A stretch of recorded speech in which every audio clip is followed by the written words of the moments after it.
Hello, and welcome to the second episode of We Are What We Read.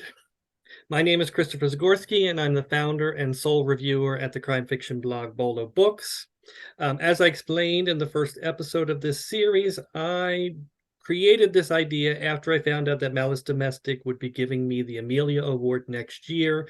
The Amelia Award is given to somebody who's contributed to the community outside of the field of writing.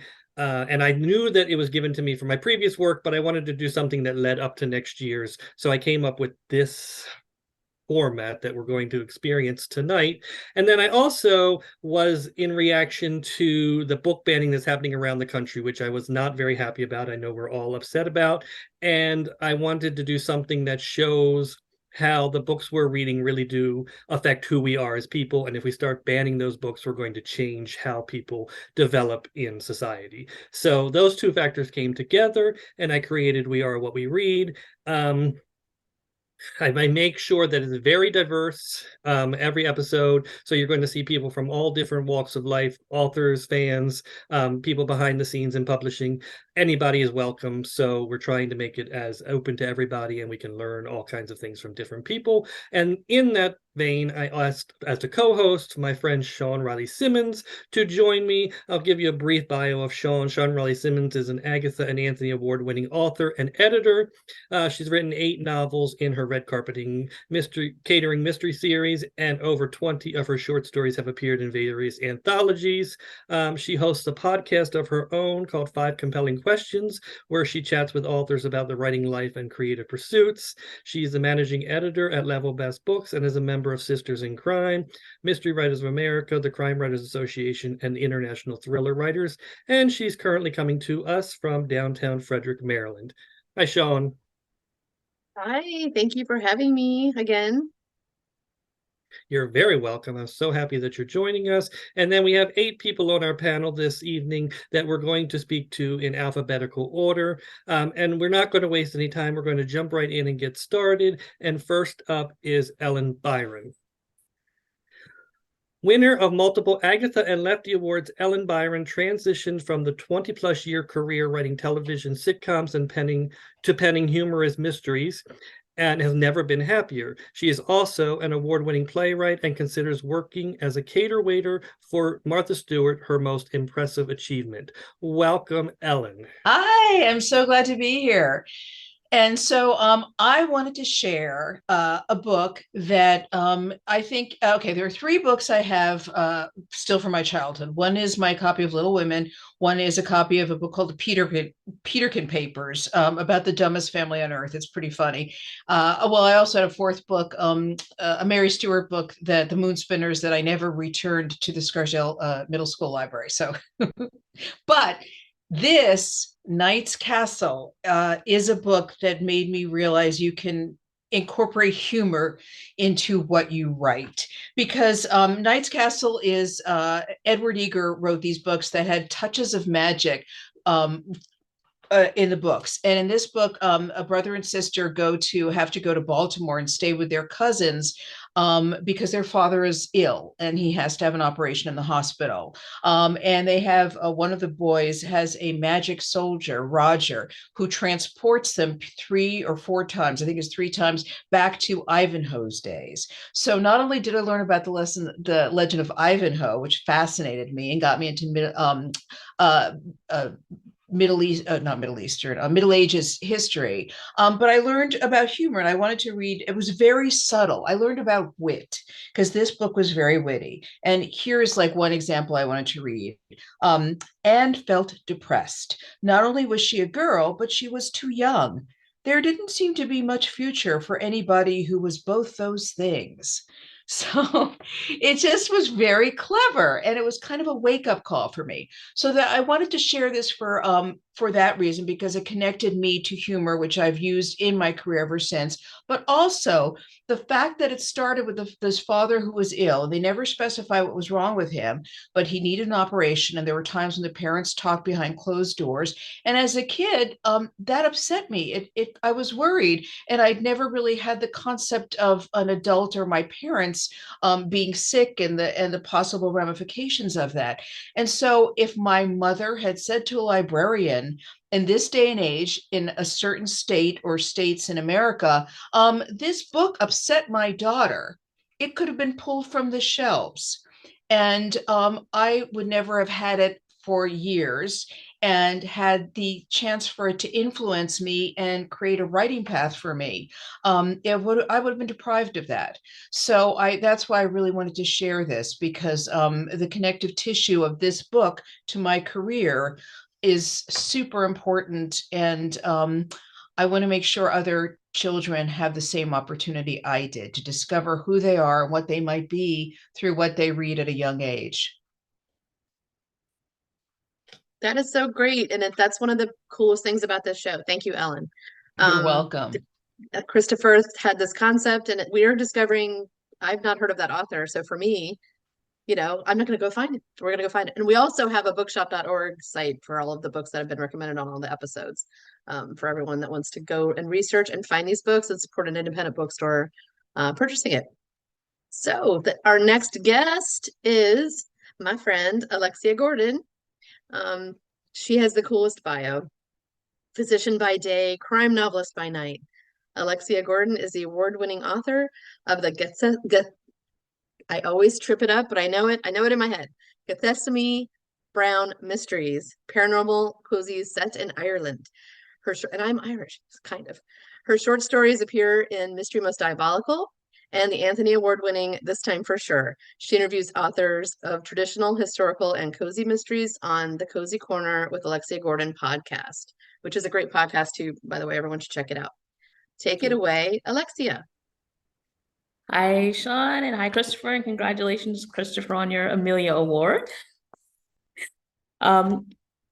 Your invitation said that we should choose a book to spotlight that is an inspiration, is overlooked, or is a seminal work. And sort of like Ellen, there were a few running through my head. Two that I grew up with that I still remember. Well, the Nancy Drew series was sort of my gateway drug into crime fiction. And Alice in Wonderland is like the one book that I made my parents read so much as a child. My father hated that book until the day he died because he read it so much. However, since my tagline is physician by day, crime writer by night, I decided to go with The Conjureman Dies by Dr. Rudolph Fisher, who was a physician by day and crime writer by night. He is also one of the leading members of the Harlem Renaissance. And I'm aware that there's an actual professor listening on this panel as well. So Professor Taylor, if I screw up, please feel free to correct me. But Dr. Fisher was born in Washington, D.C. In 1897. Actually grew up in Rhode Island, went to Brown University, very famous university, where he got a bachelor's degree and a master's degree. I believe he was the commencement speaker at Brown in 1919. And he had a dual major in biology and English. So if you ever want to find somebody who will make you feel like a slacker, this is the guy who will make you feel like a slacker. So after getting dual degrees and getting a master's degree, he went to Howard University back in DC to get his MD. And then actually moved to New York to practice, where he was one of the earliest specialists in radiology, called röntgenology at the time, a very long word for x-rays. And so somehow in between all of this, plus having a wife and son, he found time to write, compose music, write poetry, write short stories. I think his first short story was published in the Atlantic Monthly, which is no small publication to have your first work published in. Hang out with people like Langston Hughes, and write novels, one of which was The Conjureman Dies, which is credited as being the first crime fiction novel written by an African-American. Dr. Fisher did an excellent job of showing what a cross-section of Black life in 1930s Harlem was like. And he has all of the socioeconomic classes. He has, the characters included a doctor, a police officer, and, a couple of working class guys, and he treats all of them with respect. He has a keen ear for dialogue, which is sort of how he distinguishes the social classes. He also has a gift for setting. So just real quick, I'll just read the way he opens it. Encountering the bright lighted gaiety of Harlem's 7th Avenue, the frigid midwinter night seemed to relent a little. She had given Battery Park a chill stare, and she would undoubtedly freeze the Bronx. But here in this mid-realm of rhythm and laughter, she seemed to grow warmer and friendlier, observing perhaps that those who dwelt here were mysteriously dark like herself. And so, so he goes on like that. And he also manages to get in some subtle social commentary. He doesn't hit you over the head with it. But in one chapter, he says, of the 10 Negro members of Harlem's police force to be promoted from the rank of patrolman to that of detective, Perry Dart was one of the first. As if the city administration had wished to leave no doubt in the public mind as to its intention in the matter, they had chosen in him a man who could not have been under any circumstances mistaken for aught but a Negro, or perhaps, as Dart's intimates insisted, they had chosen him because his generously pigmented skin rendered him invisible in the dark, a conceivably great advantage to a detective who did most of his work at night. So that's just an example of his writing style and how he weaves in humor and description and social commentary, and created a book that reads just as well now as it did in 1932. Unfortunately, he passed away from complications of surgery in 1934 when he was only 37 years old. So sadly, there's no more after this, although apparently he adapted this into a play. So at some point, you may be able to find the play version of it. So thank you. That's all. Thank you so much, Alexia. I also am a fan of The Conjure Dies. It was actually put on my radar by Tanya Spratt Williams, a guest who was on the first episode of We Are What We Read. She had seen a story on NPR about him and his career and told me, and I immediately read it and loved it as well. So thank you so much for bringing that to us. Our next guest is my good friend, Dru Ann Love.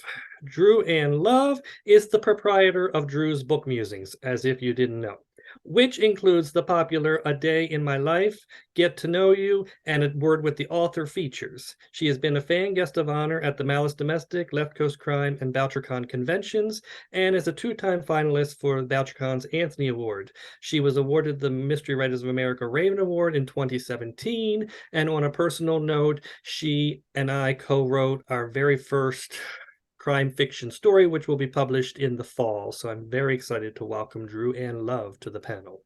Hi, thank you for that intro. Before I begin, I also want to say congratulations on your Amelia Award. All right, so I'm going to be reading this, so I hope I don't ramble because I have a feeling I will. All right, so when I first discovered this author, I was not in a good place. So I needed to go somewhere where I could be alone. And what perfect place is a bookstore? I remember walking into Barnes & Noble's on 5th Avenue. I was looking for a book to read and I didn't know what to get.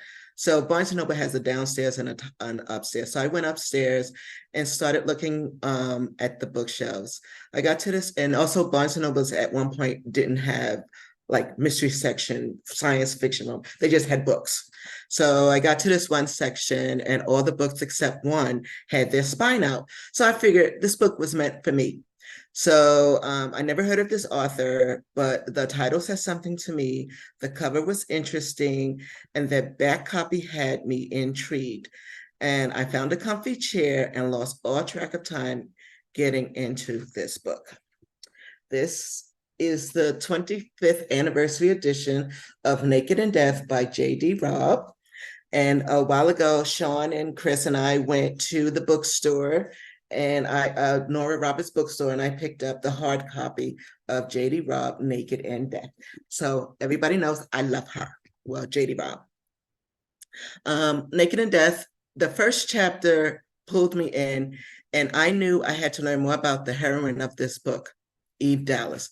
Her vulnerability shone through despite her being a straight shooter and knowing things are either right or wrong. She did her job as a homicide cop and nothing deterred her from pursuing justice. Then she saw Rourke. Then Rourke saw Eve. And the author had a captive audience in the name of Dru Ann Love. There was something about the verbiage that made the world within the page exist and the outside world non-existent. The setting, which is set in the future, the dialogue, no hold bars on the language, the characterization, all had pivotal roles, and Nora Roberts telling a story that encapsulated what I needed at that moment. And all I knew was I couldn't leave this universe until I knew the outcome in this story. And yes, by the time I discovered this book, she had already written 7 in the series, and I consumed them all, never looked back, and continued to read the series, which is now in book number 58. Number 57 releases this September. FYI, Naked in Death is a multi-genre book, a romance, a mystery, and science fiction. This series is set in a different time era, 2058. Think robots, people traveling from planet to planet, and an auto chef that gives you fantastic meals. Traditional mystery readers will enjoy this series, as you will find an investigation with the same rules, clues, and the red herrings you find in the mystery. This despite the pseudo sci-fi setting. I was a reader before, but this book created an avid reader who had to know what happens next after the first book. A reader who consumes a book with the want to tell everybody about it. A reader who is passionate about book. A reader who enjoys character-driven series. A reader who belongs to a crime fiction family it would not be if not discovered J.D. Robb. Thank you. What a great story, Dru Ann. I love that. And I just walked past that Barnes & Noble on Sunday. I was in New York City, and I walked past that same, I was like, that's the store you were at. I know exactly where you were. Yeah. And I can picture the inside. I used to work in Midtown, so that would be like one of my places to go and find comfort. Just like, Yes. and I think a lot of us here find comfort in books. So Yes. thank you for sharing that. That's Well, amazing. thank you. Thank you both. Thank you. You're a joy, as usual. So our next guest is Rob Osler. How are you doing, Rob? I'm so glad that you're here. Rob writes traditional mysteries featuring LGBTQ plus characters. His work has been a finalist for the Anthony, Agatha, and Lefty Awards, and he is a past winner of Mystery Writers of America's Robert L. Fish Award, which is not an easy award to get. How are you doing, Rob? We're so glad that you're here. Take it away. I'm great. Hello from sunny, more or less, sunny San Francisco. Thanks for having me. The prompt included books that, deserve more attention. This book is actually a finalist for Best Mystery at the Lambda Literary Award, so it's gotten attention, but it needs more. And that book is Dead Letters from Paradise by Anne McMahon, published last year by Bywater Books. The story setting is in Winston-Salem, North Carolina in 1960. I don't know if that's considered a historical. I know that there's some date, but call it a historical. Many of the themes are contemporary, which is one of the reasons that I love this book so much. The story's main character is an unassuming and reserved U.S. postal worker. And I love that because just right out of the gate, you got something that you don't see every day. Her name is Esther Jane Cloud, or known throughout the book as EJ. She works in the post office basement in the dead letters office. This is apparently a thing, or at least it was in 1960. Dead letters are those letters that are undeliverable for some reason. The address, there's something funky with the address, so they get returned to the post office. EJ's in the basement trying to figure out what the correct address is, and then resend it on its way to hopefully reunite it with its intended receiver. EJ also volunteers at the historical herb garden, the old Moravian gardens, called the Gardens of Old Salem. And it's there that her worlds collide.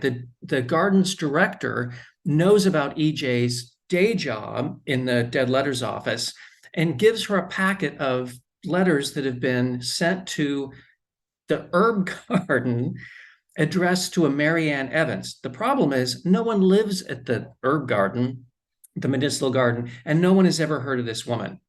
So further setting the plot, the romantic letters to Mary Ann are from another woman, Dorothea. And they're postmarked from Paradise, Virginia. hence the novel's title, Dead Letters from Paradise.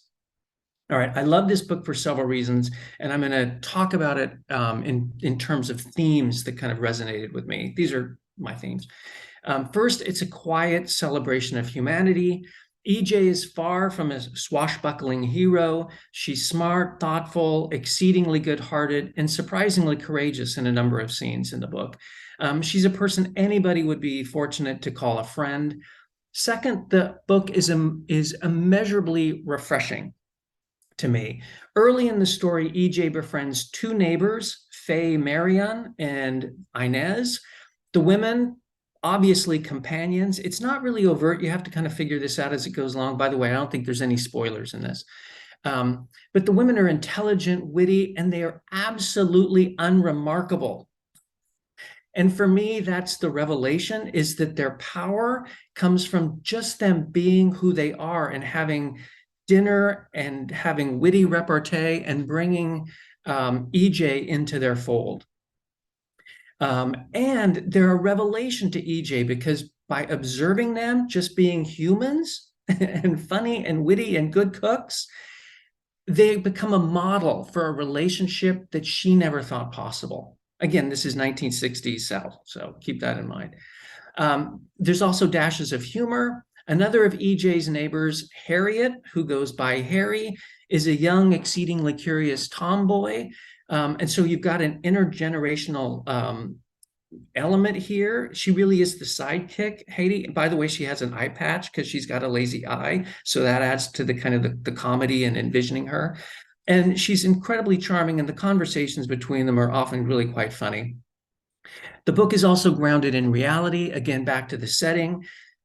The South, 1960s, post-World War II, acute, racial strife, and definitely incorporates these issues through the other coworker in the Dead Letters office, Lottie Bean, who's Black, her son Jerome, who participates in diner sit-ins, and her husband Marvin, who drives the safe bus in the areas of town that don't serve the Black community. The final theme, heartwarming, back to the letters. Yes, the book is about so much more than the letters, but the letters are the heart of the mystery. The letters sender Dorothea conveys heartbreak and longing in the letters to Marianne, prompting a self-examination of EJ's own desires. And this could be an incredible downer, but it's anything but. Throughout the book, she artfully weaves the story's various strands into hope and just a heartwarming story. And I'll close with a blurb from none other than a mystery writer of America, Grandmaster Ellen Hart. If you're looking for hardcore bullets, booze, bodies, blondes, and blood, this isn't the book for you. But if you're after a beautifully crafted story, one that blends elements of mystery, history, and romance, I guarantee this clever, intelligent, and surprisingly gentle novel would not disappoint. I couldn't agree more. So Dead Letters from Paradise by Anne McMahon.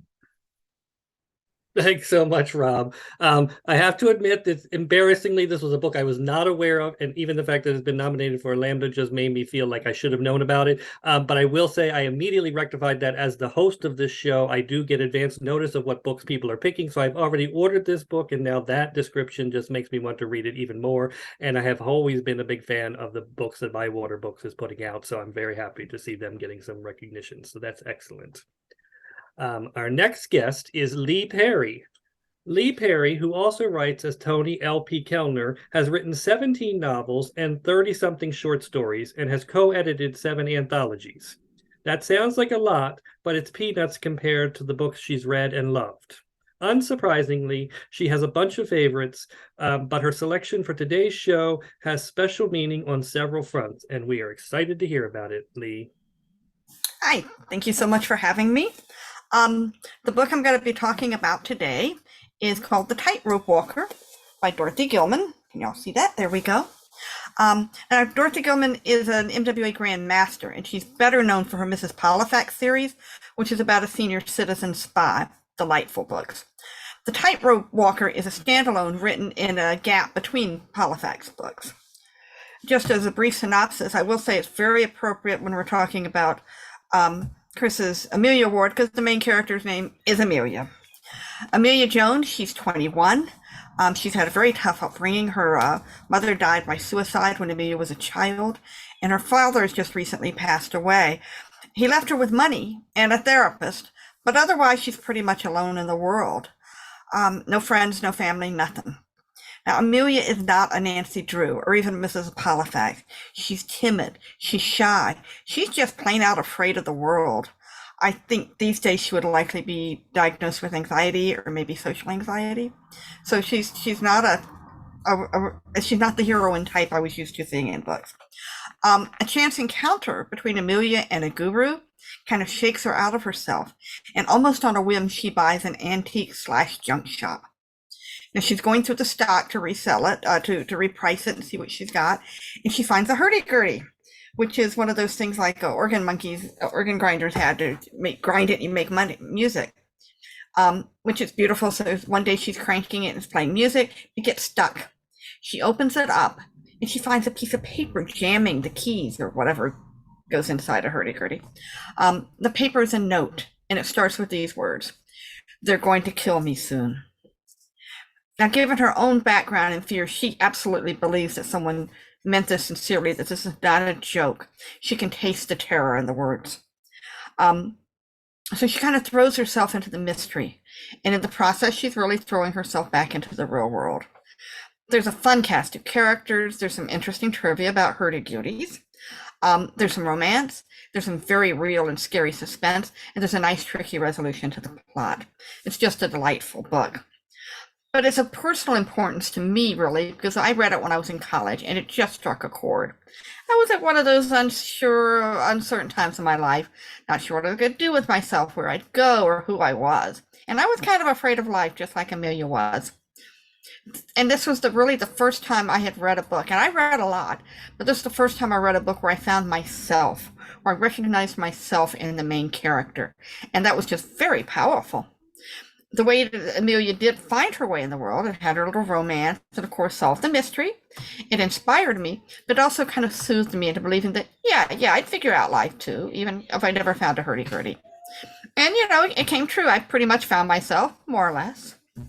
So it's an excellent book in its own right, and it's really a very pivotal book for me. There's one other thing I'd like to tell you about, how a tightrope walker threw some magic into my world just for a minute. In the course of the book, Amelia quotes from her favorite kids' book, which is a book called The Maze at the Heart of the Castle. And she has inspirational quotes and some resonance with her growth and in the mystery. I was pretty sure the book didn't actually exist, but it sounded nifty, so I checked, and no, it didn't exist.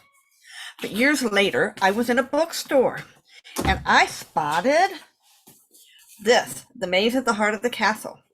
And I literally gasped, because just for a minute I thought, wait, if this book is real, then Amelia's story must be real. It's all true. Then I looked a little closer, and I saw the book was actually written by Dorothy Gilman. It came out a few years after The Tightrope Walker. And I don't know if she wrote so much text for The Tightrope Walker that she decided to go ahead and write the whole book, or she had the idea for Maze. I haven't been able to find out. But it's a lovely young adult book. So I guess you get two recommendations in one from me. At any rate, I highly recommend The Tightrope Walker. It's just a joy to read and to reread. That's so great. And it's always nice to see Sid making an appearance wherever you are, too. Yes. I just look forward to the post where I get to see Sid. Thank you so much for that recommendation, the double recommendation, and for being with us tonight. Appreciate it. Our next guest, I'm not going to say victim, it's definitely a next guest, is Lori Rader-Day. She is the Edgar Award nominated and Agatha, Anthony, and Mary Higgins Clark Award winning author of The Death of Us, Death at Greenway, The Lucky One, Under a Dark Sky, and others. And I have to, just a personal aside, I have all of them signed on my special signed bookshelf, and I'm a huge fan of Lori's and all of her books. She lives in Chicago, where she co-chairs the Midwest Mystery Conference, teaches creative writing at Northwestern University, and wrangles her cute/jerk dog Clementine, who I also enjoy watching on social media do her exploits. Take it away, Lori. Thank you so much, Shawn, for that lovely introduction, and thank you, Kristopher. Congratulations on the Amelia Award. I can't wait to celebrate with you at Malice next year. I will be there. So today, you know, I think we all felt this way. We could have gone so many different ways with this project. And which one book do you talk about? This is like a nightmare for readers, right? Like, which one book can you talk about? I could have gone a couple different ways. I originally read this book from the library, but I liked it so much that I had to buy my own copy. I think that's probably also a familiar story. There were two books that I read in the summer of 2009, both from the library, and I had to buy both of them afterward, that helped me figure out what kind of writer I wanted to be. I was in my MFA program, Master of Fine Arts program at Roosevelt University here in Chicago, and I had just sort of been clued in that I might be a different kind of writer than I had meant to be, or, you know, not that different really, but that what I was trying to do was maybe something that I hadn't set as a goal, and that was to be a mystery or crime writer. I had just been sort of clued into that by someone else, and that's how smart I am. And so I went to the library and tried to figure out what that looked like. And the two books I took home that day, first one is The Little Stranger by Sarah Waters, which is the one I'm going to talk about. The other one was Gillian Flynn's Dark Places, and a fellow Chicagoan. But I've talked about that book, I think, in other places. So I thought I would talk about The Little Stranger by Sarah Waters today. So Sarah Waters, OBE, Order of the British Empire, is a Welsh author. This is actually her fifth novel. I think she has 6 out right now. So she and I are just even Steven, except I'm not OBE. Little Stranger is a ghost story set in Britain at the end of World War II. It actually starts with sort of a sort of flashback scene where the narrator, right after World War I, is he's recounting his first visit to as a child to this large estate house after the Great War. He remembers it as blurred, slightly uncertain, the house, and not just in his memory, but as he's looking at it for the first time, he can't quite get a grasp on the house itself. He is actually a son of the maid, one of the maids in this house. It's got a big staff, and one of the maids, that's his mother. And the family that lives inside is one of prominence. They're very wealthy. And he gets to go inside. He admires it so much, loves it so deeply on first sight, that when he's allowed to go inside and he's briefly left alone, he steals a souvenir. He actually chisels a piece of plaster off the wall. There are like ornamental plaster objects in the wall, and he chisels out with his little penknife an acorn and pockets it. He feels entitled to this place that he's visiting for the first time, not because his mother works there, but just because he loves it so much. He deserves to take a piece of it home with him. So this is the only possible crime that actually happens in the book. But he gets away with his theft, except later his mother finds the acorn and she is appalled and horrified that he's done this terrible thing. The book picks up very quickly after that when he returns as an adult. He's a doctor now, and he's calling on the house to help with the only maid this family has left. The family is sort of in major decline. The oldest daughter died as a child. The son has been injured in World War II, and he's home now. And the surviving daughter is unmarried, so she's a spinster. But this is a ghost story. So the house is haunted. By what or by whom, though, is the part that is a mystery. It's what I love about this book is that the answer to that question, what is this house haunted by, is actually open to interpretation. The answer is blurred and uncertain. It's a little bit like The Turn of the Screw, if you've ever read that, in the sense that you're never quite sure if the house is really haunted or not. Even at the end of the book, it's left to your interpretation what has been haunting this house and the family within. In some ways, I think it asks more of the reader than maybe some readers won't like it. They won't like that there's interpretation to be done. The ending is not spoon-fed to you. it's also, it reminded me a little bit of Tana French's In the Woods, in that sort, like the mystery is sort of solved, but you have to kind of solve it for yourself. It's not going to be just handed over. The other thing I like about this book is that it dodges genre expectations. First of all, it's not like cleanly in one genre. When if you've read my work, maybe you understand why I'm interested in that sort of thing. It's not technically a crime novel. It's more like a Gothic novel. It borrows from Gothic traditions, as well as psychological suspense. And it was nominated for the Shirley Jackson Award. So that gives you an idea of the kind of story this is. If you liked Rebecca by Daphne du Maurier, you would definitely like this book. Sarah Waters is also a gorgeous writer. Her books are probably most often shelved in the literary section. They're all historical, and she often focuses on themes of LGBTQIA plus characters. She herself is a lesbian. This one, I think there are themes running through the book, but they're very subtle. Just like the mystery itself, the haunting itself, it's all very subtly done. There's a movie, but I'm afraid to see it in case they messed it up. That's how much I love this book. And that is The Little Stranger by Sarah Waters. Laura, you were wise to skip the movie. I am a huge fan of the book as well, and the movie does not capture the power of the book. The book is beautiful. And like Shawn, I am a huge fan of your work, and I can definitely see how those two are, how that book has influenced you. So thank you for bringing that to us, and I hope that people will check that out. Thank you so much. Next up, we have Raquel V. Reyes. Raquel V. Reyes writes Latina protagonists. Her work has been optioned for film, nominated for an Agatha and an Anthony, and has won a Lefty. A short story fan all her life, she was thrilled to be included in 2022's Best American Mystery and Suspense Anthology, and she joins us tonight from Florida. Hello, Raquel.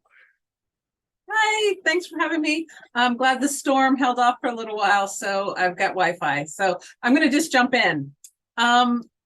I am going to talk to you about A Miracle in Paradise, which is Carolina Garcia Aguilera's. It's book 3 of 7 of the Lupe Solano series, published in 1999 by Avalon Books. And like Lori, I think I read I first got a hold of this from the library, but then of course I had to get my own copy, and I got it signed by her. And so it's like a real treasured copy, and I just adore it. But let me jump in. So why book 3 and not book 1? I love the whole series, but Miracle in Paradise has a few things that check the boxes of my yes, please list. So we have Renegade and Rebellious Nuns, La Caridad de Cobre, A Suspicious Miracle, Miami, and Parrots. Okay, the parrots are just scenery, but still parrots. So here's the setup. Lupe Solano is a Miami PI. Her older sister, Lourdes, is a break the rules kind of nun. Lourdes volunteers Lupe to investigate a prophesized miracle. Okay, the statue of La Caridad de Cobre, who is the patron saint of Cubans, is supposed to weep on a very politically charged day, which is October 10th, Cuba's Independence Day, also known as Grito de Guerra. So there's a little political element to all of this. Lourdes's order is like regular run-of-the-mill Catholic nuns, with many Cubans and Latinas in there. The order that has prophesied the miracle is a Yugoslavian. Okay, so now remember, this is the 1990s, so it wasn't Serbia yet. It's a Yugoslavian order that is new to Miami and has no connection to the patron saint or her shrine. So the shrine is a real-life place in Miami. Look it up. Ermita de Caridad. It looks over Biscayne Bay. Or better yet, read the book and then go look up the pictures, because Carolina does a great job of describing it. It's perfect. So why is such an important miracle one that could potentially reunite Miami's exile community with the Cubans that are still on the island? Why is a Yugoslavian order? Okay, that's like the main question. They have a history of being there when miracles happen, but the last one happened 100 years ago. So Lourdes's Mother Superior thinks something is up. So she hires Lupe to investigate on the down low, like on the real down low, like here's $3,000 in cash under the table down low, right? And don't call me, right? That's the kind of down low, okay? So Lupe does investigate, and she turns up 3 dead bodies and all kinds of questions. I love this story for many, many reasons. Lupe is Cuban-American like me.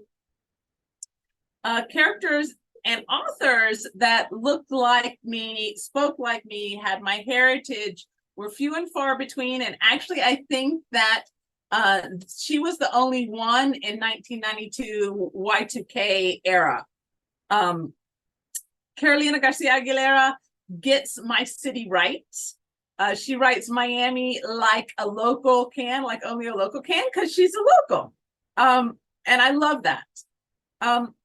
When I was rereading this for the show, I was really struck by how relevant some of the 1990s politics in the story were current to the problems that are still in the community. Lupe in the book is pretty liberal compared to her father's generation. And it's kind of like, it's just like an excellent window into the near past.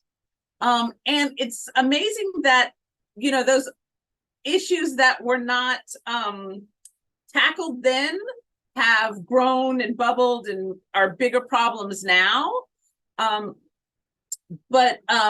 Yeah, I mean, it has been 20 years since I read it. So rereading it, I was like, oh, wow. But anyway, a couple of other highlights to the story is Lupe's cousin, Leonardo. He is her office manager. He's really fun. He's gay. I don't know that they mentioned that in this story or the other ones, but I like that representation.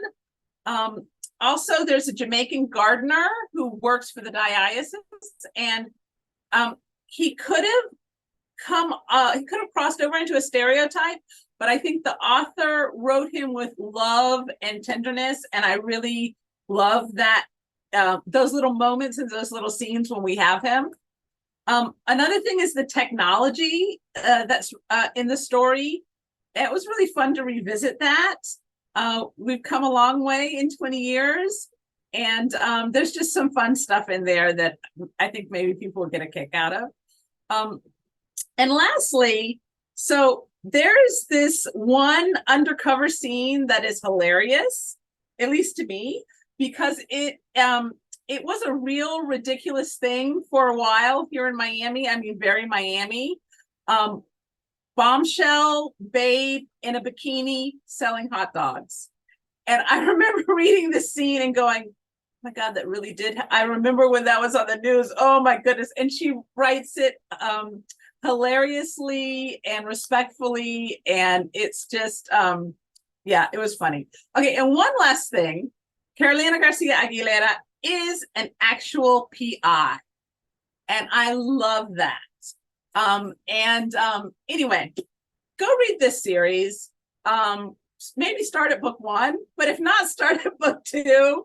I just really love this one. So That's awesome. I'm going to start at book 1. I have not read the series, but I'm going to rectify that immediately because, you know, I grew up down there. I grew up in Florida. Like, I love books set in Florida anyway, but like South Florida especially. It's just a unique, beautiful part of the world, and it's just such a cool. There's no other place like it. So I can't wait to dive in fictionally. So, but listening to you talk about it, the passion you feel for this, it comes through. So I am going to get it tomorrow. I'm going to order it and read it. good. Yeah. Well, thank you so much for being here. It's so great to see you again. Our next guest.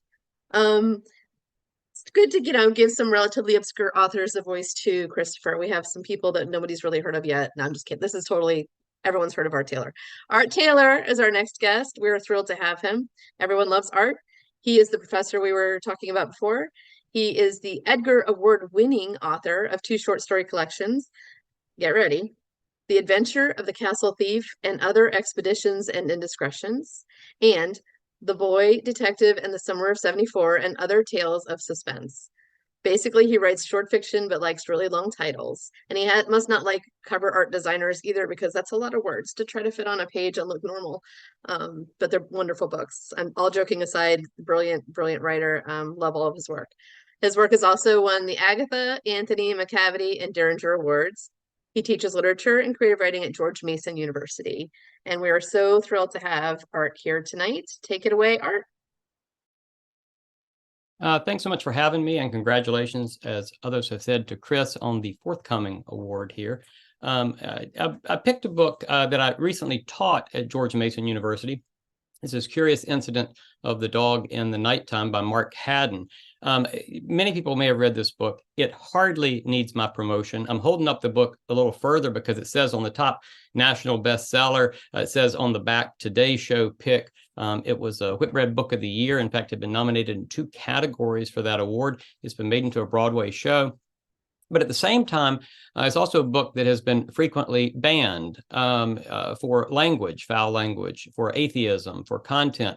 I was challenged at the Galveston County Reads Day because the book could, quote, pollute young minds. So there's a couple of sides to this book to think about. If you don't know the plot, the narrator is Kristopher Boone. He's a 15-year-old with autism spectrum disorder, though autism isn't mentioned, as to my recollection, isn't mentioned by name specifically in the book. The curious incident of the title is the death of a neighborhood dog, Wellington. In fact, murder, killed by a garden fork, and Kristopher sets himself up to investigate. There are 3 reasons why I love this book. First is how it positions itself in the tradition of the mystery novel, but then plays with all those rules. As Kristopher tells us on page 4, this is a murder mystery novel. And it must be because, as he tells us on page 19, I do not tell lies. There are 2 mysteries. One is the death of Wellington, and the second is the mystery of what's happened to his mother. He lives with his father. His father has said that his mother has died. A slight spoiler alert, that's what his father said. And it begins to become a mystery about what is the truth about his mother. Now, Kristopher is diligent about following these clues, about being a good detective, and throughout, he references Sherlock Holmes. The title of the book comes from the story Silver Blaze, and other specific novels and stories. And that, I think, is part of what I like about it, that duality, ability to do 2 things in tandem. It does work as a straightforward mystery novel in many ways. The clues, the mystery be solved, the mystery widening a genius detective, the quest for truth. But it's also this meta commentary on the mystery novel, playing with that structure, deconstructing it, and really deconstructing how to write a book at all, because throughout, Kristopher, as narrator, talks about what he's been told a book should do, what he's been told to leave out, what he's been told to add in. I want to put a little aside on this about Sherlock Holmes as well. This conflation of Kristopher and Sherlock Holmes is interesting because, as Imagining Autism says, and I'll quote from this, from chat on fan sites to direct diagnoses in the New York Times and Psychology Today, Sherlock Holmes is the literary character most commonly associated with autism in the popular imagination. So there's a thematic playfulness there as well. Now, I talked about structure, deconstruction, that sort of thing. That structure is also playful, and I love this part about it. My students always get concerned that they have gotten a misprinted book because it starts with chapter 2. Chapter 2, chapter 3, chapter 5, chapter 7, and you can see that those chapters are prime numbers. That's part of the playfulness, that glimpse into how Kristopher's mind works. There are little short chapters, little nuggets of everything from actual scenes to his monologuing or interiority to commentary on let's make a deal or math problems, or to circle back, that traditional Sherlock Holmes mystery and the way it works. There are also illustrations, a lot of drawings that are in there. And that mix is very exciting to us as readers. This was actually a young adult book as well, though it appealed much broader than that. But those short chapters and that pacing is interesting in a different way, because what we'll do is we'll work up to a real, like, tense moment. I won't say a cliffhanger. It is more a moment of emotional intensity in chapter, and the next chapter will be about one of those math problems, almost flattening things out. But that's a kind of suspense that I think any of us would be envious of being able to master. The third thing I want to emphasize is the way that the book gives the reader a role in the storytelling itself. Kristopher is an unreliable narrator. If you look at the list of unreliable narrators, he is the naive narrator. He doesn't really know certain things. He doesn't lie, but he doesn't see everything that we see or we sense as we read it. What's meant by figures of speech, idiom, slang, the frustrations of some of the people that he talks to, the police, for example, and most importantly, his parents' struggles to raise a child who is on the autism spectrum. That story of his parents, we see only in glimpses and bits. But from those glimpses and bits, I can imagine an entire other novel, maybe written from one of their perspectives, that's lurking in the subtext of this novel. And I would say that story is even more powerful because we are the ones that are putting it together. Now, there's plenty to teach here. You can imagine going back to being in the classroom, plenty to enjoy as a reader. But I also want to emphasize what I take from it as a writer, echoing some of this, because as the title of our show is, we are what we read. I personally am always interested in structure and perspective, places to play and experiment, and this book has that start to finish. I love books that understand the tradition that they're writing in, that talk explicitly about that tradition, and then twist it in some unexpected way. I wish I could do that always with the work that I produce. This book is inspiring in all those ways. Professor, reader, and writer. It's a book that makes me happy, and it inspires and renews my confidence in the power of what storytelling can do. I recommend it highly. And it came through, Art. Thank you very much. I also am a fan of the book, and I actually did see the Broadway play, which I'm happy to report was equally as amazing as the book. I do not know if the screenplay is available, but it would be worth checking out if it's also available because it was amazing. And that is what this whole evening is about. We Are What We Read is a celebration of the books that influence us, that make us who we are. And I want to thank all 8 of my guests tonight for joining us. I want to thank Shawn for helping me co-host. And I just want to say, please join us again next month for another episode of We Are What We Read. And until then, read often and read widely. Bye, folks.